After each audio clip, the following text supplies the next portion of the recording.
Ngayon, pupunta po ako bibili ng isda dito banda at magbibideo lang po ako kung saan ako dumadaan para bumili ng isda. Ayan po. Dito po ako dumadaan lagi. Sa tuwing bumibili pa ako ng isda.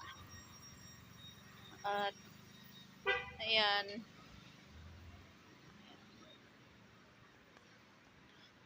Kasi yung ulamin namin ngayon ni ate, mag-isda. Abangan nyo mamaya ang aming luto. Ayan.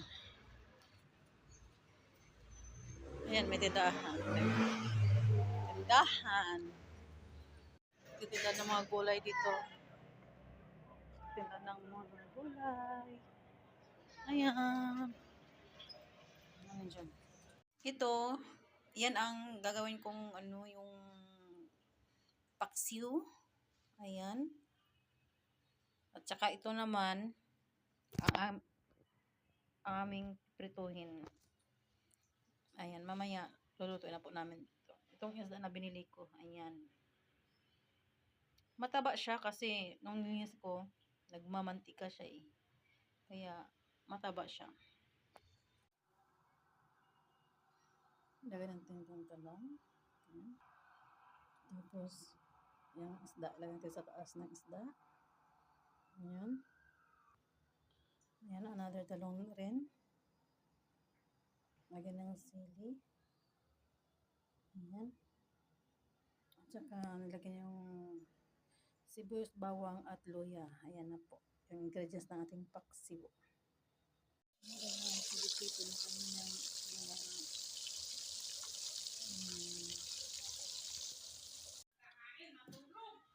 ayan yung pagkain namin ngayon. Ayan. Pagkakain, natulog. Ba, ganuanon mo pa ng picture? Diba? Para upload ko sa YouTube. Nag-chat na si ate. Hi, B na daw. Ayan na, ayan na. Ayan na guys, yung food namin ngayon ni ate. Ay, yung chips niya. Ayan, kakain na kami. Ayan na guys, kain na po kami. Yung talong. Doon sa the background. Doon, yun lang, never mind the background. Saka yung mga kaldero, huwag nyo lang tingnan. Ako na lang tingnan nyo.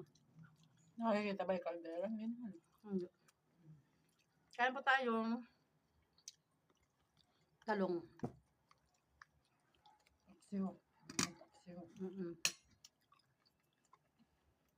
Ito yung isda. Sarap. Ay naku, tanggalan na.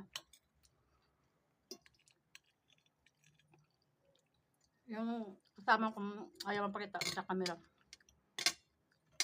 Camera siya eh.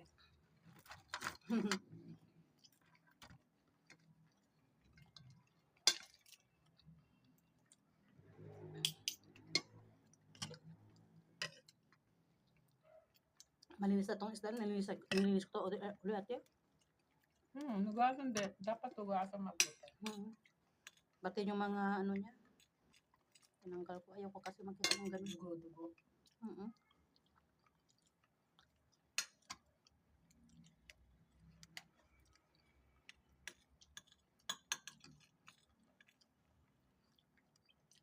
Kain po tayo.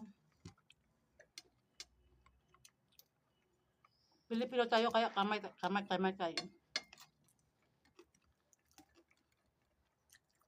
Pero ingat na lang sa ano niya. Kasi baka matinik. Hindi ako makain ko. Lagay mo dun.